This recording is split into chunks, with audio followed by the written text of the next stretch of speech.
Sall dina mën a déplacer wu ñëw fii c'est d'une évidence ku bind courrier war naa mën a ñëw éventuellement parce que xanaa du loolu mooy problème bi de wala dañ kaa tere mu dugg ci réew mi il est où le problème ku jël këyit bind envoyé ko sa président de la république muy sa prédécesseur nga ne ko yow déwut man de damaa bëgg ngeen jàppale ma parce que dama bëgg a nekk secrétaire général des Nations Unies mais ba léegi est-ce que tontu am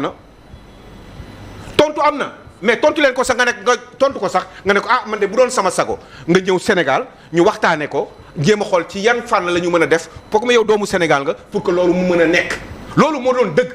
dooy affaire u jëw déplacé wu mais vous rendez compte lu toll ni secrétariat général des Nations Unies ñuy wax waxu ay dafa waroon ñëw Sénégal quoi mais secrétariat général des Nations Unies àdduna la plus de 41 pays africains yoo xam ne dañoo ànd ak moom sur 54 est-ce que du ko dépassé sax fii ay fan yu néew. kooku ngeen ne moom du nekk mais yaa ngi di imaginer tout ce que justement ce poste bi nga xam ne bu ko yàlla dimbalee ba Macky Sall nekk ko parce que man sama xol bi dama bëgg Macky Sall nekk ko. parce que Sénégal lay jëriñ ñëpp xam nañ loolu mais vous imaginez Macky Sall tey jii nii nekk secrétaire général des Nations Unies alors que Sénégal àndul ak moom loolu xel mënu koo nangu xol mënu koo nangu wala boog xol bu dëgër xol bu bon xol bu iñaan parce que man lii xaw ma finalement lan lay nuru Macky Sall dafa war a nekk te dina ko nekk man kay li ma siy metti rek mooy gàcce Sénégal man loolu moo may metti parce que nag wax dëgg yàlla non mais on peut pas être méchant à ce point-là mais xuloo leen ci seen biir xuloo leen ci biir réew mi politique la da ngeen di xëccoo am na yu bari yoo xam ne dafi am kii ñëw taxaw ci biir ay nit wax ak ñoom def un discours mais gis ngeen li mu wax ak gis ngeen li mu fi def gis ngeen li mu wax ci mais mënuñu si delluwaat parce que li mu fi wax ñëpp dégg nañ ko.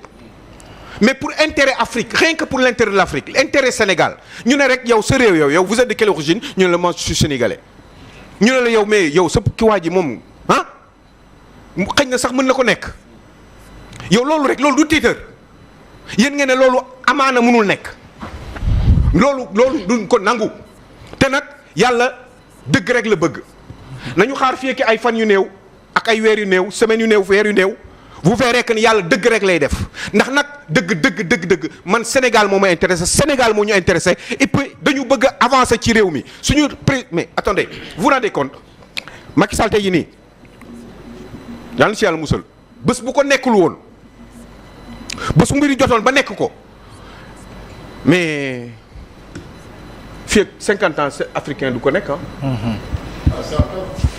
non je suis gentil quand je dis 5 ans. oui. du ko nekk yéen loolu ngeen di iñaane seen réew iñaane ko Afrique iñaane ko àdduna mais loolu xel mënu ko nangu. très bien bu fekkee ni nag li nga wax Cheikh Tidiane. que loolu kese moom moo tax c'est la seule et unique raison.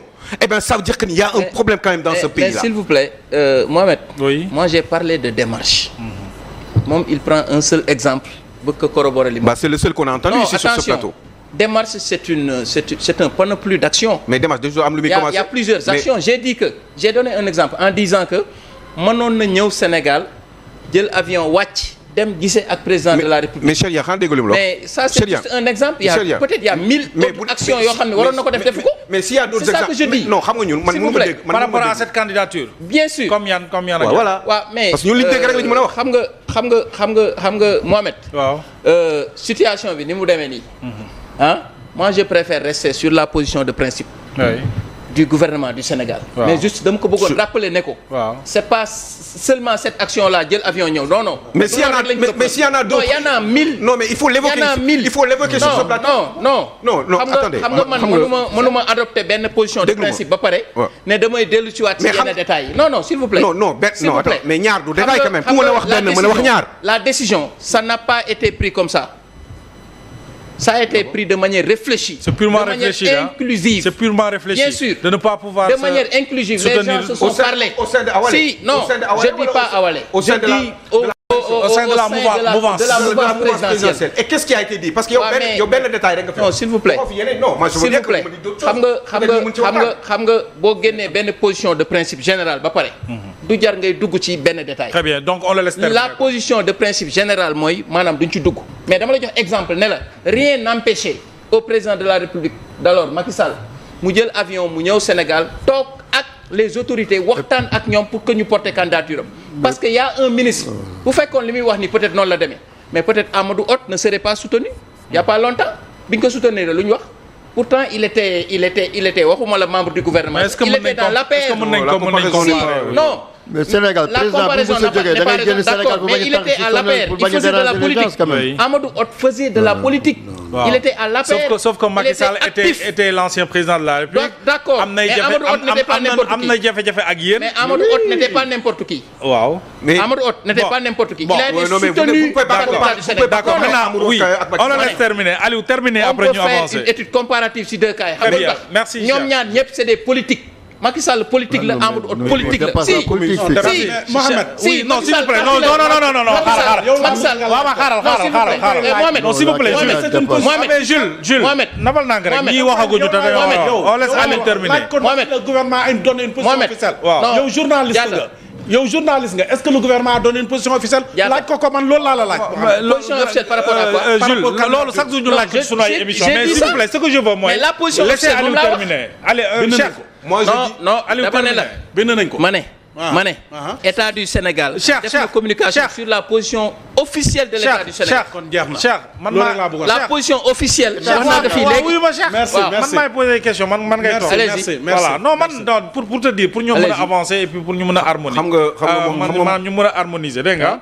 Maintenant on laisse Aliou terminer. xam nga Mohamed l'élégance républicaine aurait voulu que ni même bu fekkee ni sax li nga wax amaana mën na am bu fekkee ni loolu moo leen gënal yéen bu fekkee ni la volonté y était vraiment lu gënoon dëgg-dëgg mooy un monsieur fut-il ancien président de la République ne moom dafa bëgg nekk secrétaire général des Nations Unies jël courrier ne son ancien président wax naa ko léegi son prédécesseur ba pare nekk président jël courrier envoyé ko ba léegi tey jii nii ñu naan ñu amuñu position officielle mais à la limite sax soyons honnêtes tontu leen ko nga ne ko boo ñëwul du ma la soutenir wala bu ñu ci waxtaanoo du ma la soutenir xëy na loolu dina mën a créer waxtaan.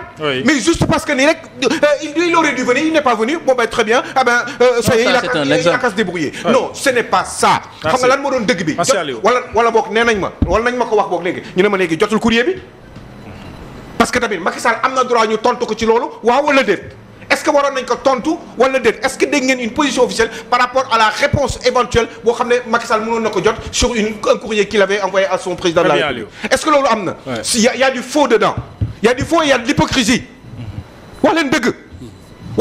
parce que li ñu gën a dégg mooy waa ji dafa rey ay nit. waaw loolu dinañ ci loolu xëy na loolu tamit ci la. loolu xëy na man de waxuma loolu peut-être yow yaa ko wax. Bachir tu as la parole. peut-être man de waxuma loolu. merci c'est Bachir qui a la parole. Qui dit ça. mais Guy Marius Sagna non Guy Marius Sagna moi j'ai pas dit ça. non nee nañu non. mais allez demander à Guy Marius Sagna moi j'ai pas dit ça. je n'ai jamais dit que tel et tel ont été tués. non man mosuma wax kii moo rey kii. pourquoi premier ministre waxu ci pourquoi waxul xalaatam du moom lu ma xalaat rek wax ko na ko wax. merci na ne sax bëgguma parce que lii ak lii moo tax bëgguma man kooku sax laa gën a naw. Mohamed toog jàpp si ñàmbur c'est une hypocrisie. Mohamed eh ben man li ma la wax daal mooy la position officielle. on a compris Sénégal soutenir alors Bachir tu as la parole merci voilà. Cheikh on a compris. waaw Mohamed nous sommes un pays nous sommes un monde avec 8 milliards d'habitants.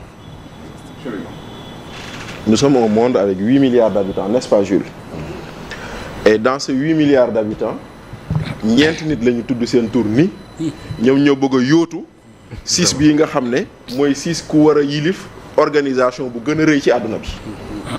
Organisation qui regroupe plus de 200 pays te ñeenti nit ñu fa tudd yooyu noonu ñu ne sunu doomu réew da cee bokk. Mohamed bu fi yemoon sax mu neex. du fi yem nag de. waaw bu fi yemoon sax mu neex. waaw te ñaanuma yàlla mu yem fi. ndaxte loolu rek sag la si suñu.